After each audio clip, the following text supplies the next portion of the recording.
It always fascinates me how certain topics in painting sort of come in trends. I can sort of tell that by the comments I get from your comments section in our quick tips.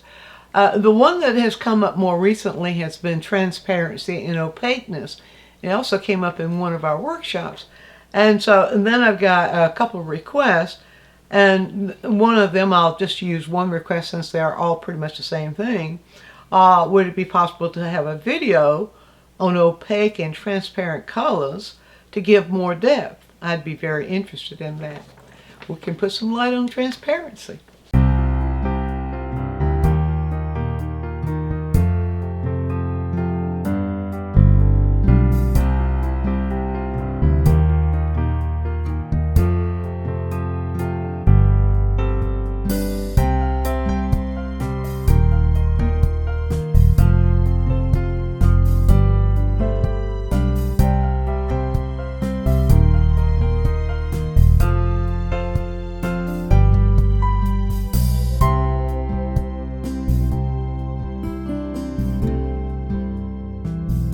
You don't want me to take all the colors and compare their transparency and opaqueness, because it would take forever and you'd get bored and I'd get bored doing it too.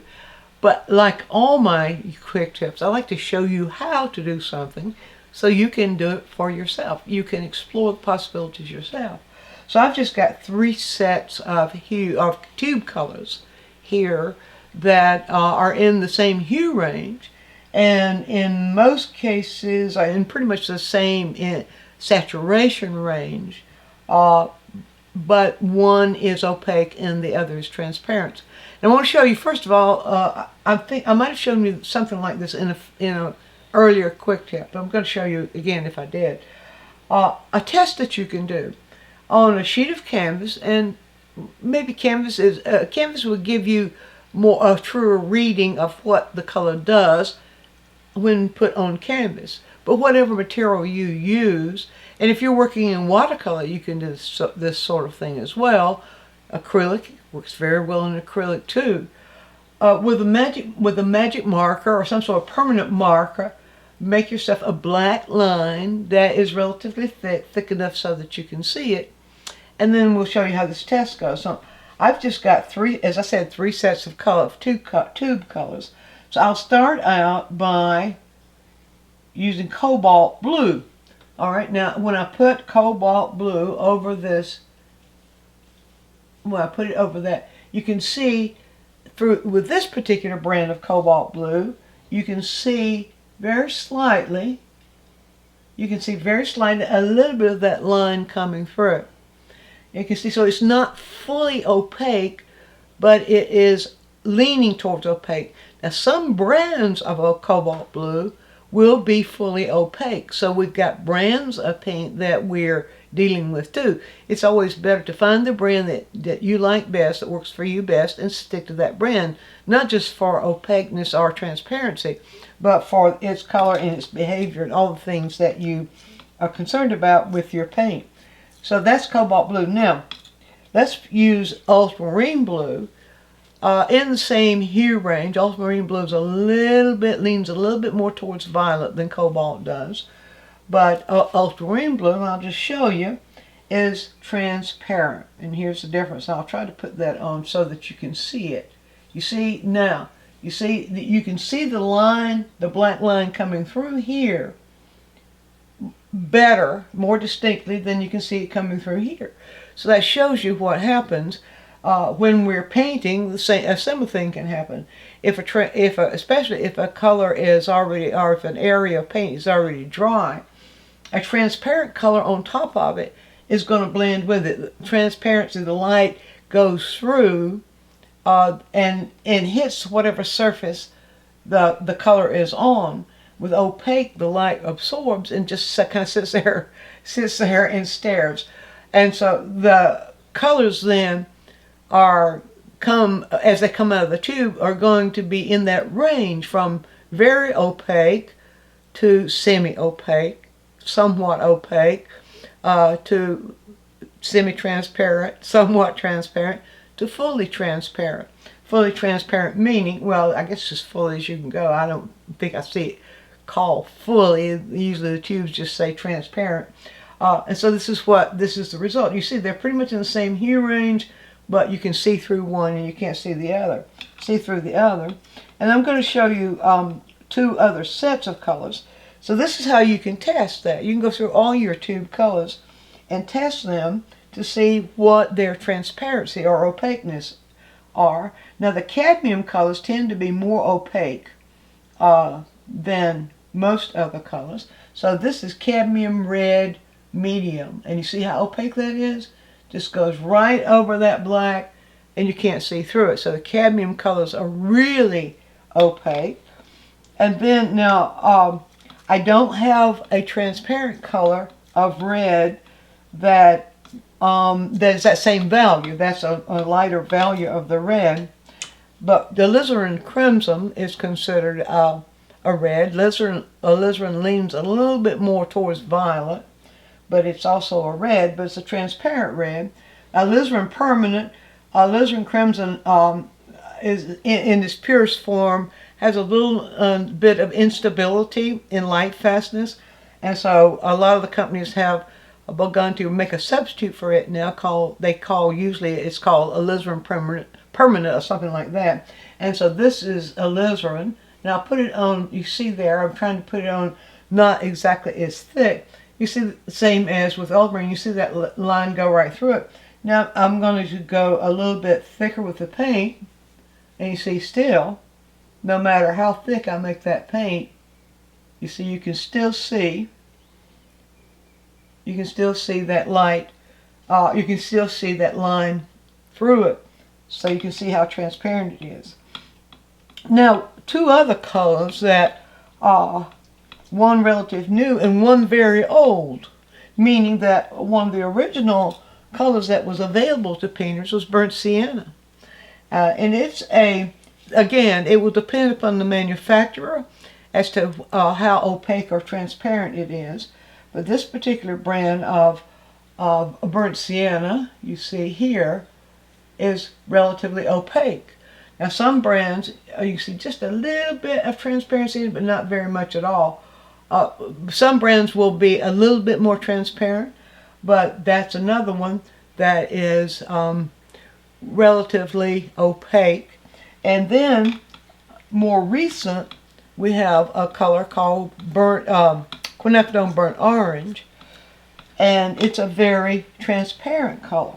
Get this brush washed out really good here now, and really dried well, and I'll show you those two side by side. You can see they're pretty much the same hue, but here is the quinacridone burnt orange. Whoops, I picked up the burnt sienna. Did not mean to do that. Wash it out of the brush. Now, so that's how you can test to see. Let's put a little bit more of the see, I'm putting a thicker layer on there. You can still see that black line come through. So you can see there, you can already see, this person also asked about the depth the transparent colors will create. Yes, the transparency will give you the deeper dark colors. It also gives you a deeper or a richer of the middle value colors. And with watercolor, you can add the water in to make them lighter and lighter and lighter. But with oil, if you start adding too much of the linseed oil to thin it, the pigments begin to kind of break down and begins to lose its integrity. So, but that is something that we have to deal with. But in the darker colors, I also want to show you something of what happened. Well, first of all, before I do that, I just happen to think, you cannot make a transparent color. I cannot make an opaque color as transparent as a transparent color. You can mix. Did I leave enough room to show you that?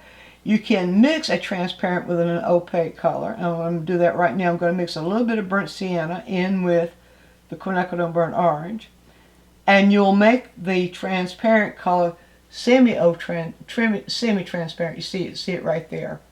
That gets to be more semi-transparent. So you can mix those two together of the same hue. There we go. The more of the burnt sienna I put in there, the more opaque it gets. Same thing happens when you mix white in.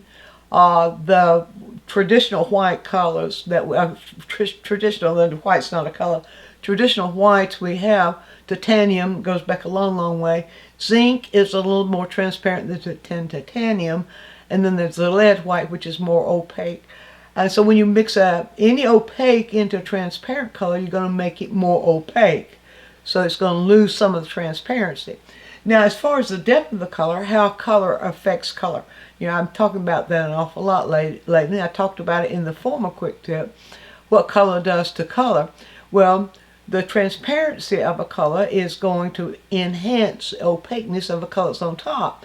Now, the Renaissance artists and the classical painters use this, the ones who use the layering method of painting will often start out with the transparent colors, and they will allow one transparent color to dry, then put a thin layer, or well, it doesn't have to necessarily be thin, but another transparent on top of it, and then the eye visually mixes those and creates another color.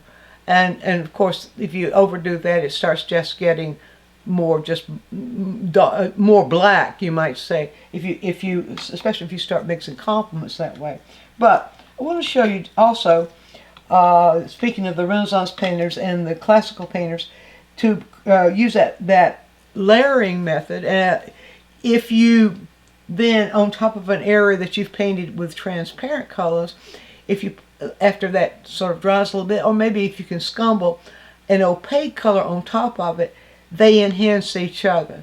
The opaqueness of the opaque color makes the transparent color look more transparent, have more depth, and the transparency makes the opaque color sort of come to the top, have more of that feeling of being in front of. And that's what is meant by the more transparent colors adding depth. Now I can show you a bit of an example here of that. So what I'll do to show you that example is I'm going to just take some burnt sienna and put it right over here, and I just want to mix a lighter version of that burnt sienna, and then I want to show you what happens. Let's see, how light shall we make it? It doesn't really matter. I just want it to be a different value from this one and this one. So we'll maybe make it somewhat lighter, but not extremely light. Let's put just a bit more white into that, so I can show you the effect here of if opaque color is beside a transparent color, and then a color of a color that's pretty much the same except that it's more transparent appears beside. You're going to see what I'm talking about here. Now this is also what these people were. This person was asking, and other folks have asked about how transparency. How the transparency can create depth against the opaque colors. So let's get this done. I've got enough of that now to show you what I want to show you. So first of all, I'm going to do this. I'm going to put two little blocks here of the same color, the same, put it right here and here, same opaque. That's very opaque. Oh, you can see right there. It's very opaque. So that's burnt sienna. A burnt sienna that is more opaque mixed with white, which titanium white, which is also opaque. All right, so now we got that. Now we'll surround each of those. So surround one of those with just burnt sienna by itself, which is the more opaque of the two. I've got to get this brush really rinsed out because I don't want the brush to have paint in it. It's going to contaminate. Always dry the dickens out of a brush when you rinse it with mineral spirits or whatever you use, any kind of solvent. All right, so I'm going to go back into the burnt sienna and load the brush with burnt sienna, and then I'm just going to surround this. Now notice the way the values of colors affect each other is that when you surround a lighter color by a darker color, it enhances, it makes the darker look darker and the lighter look lighter, because that's value contrast. So we have that, and now you can see that the burnt sienna looks very dark here, both against the white canvas and against that little spot there. So now you see that you have a feeling of depth there because of the value contrast. But let me show you what additional depth we can have when we use the transparent color and get the same effect. So I'm going in now for the quinacridone burnt orange, and we'll surround this one with quinacridone burnt orange. Be sure I have enough color on here so I can keep it pretty much in the same value range. There we go. I hope the camera will show this. Sometimes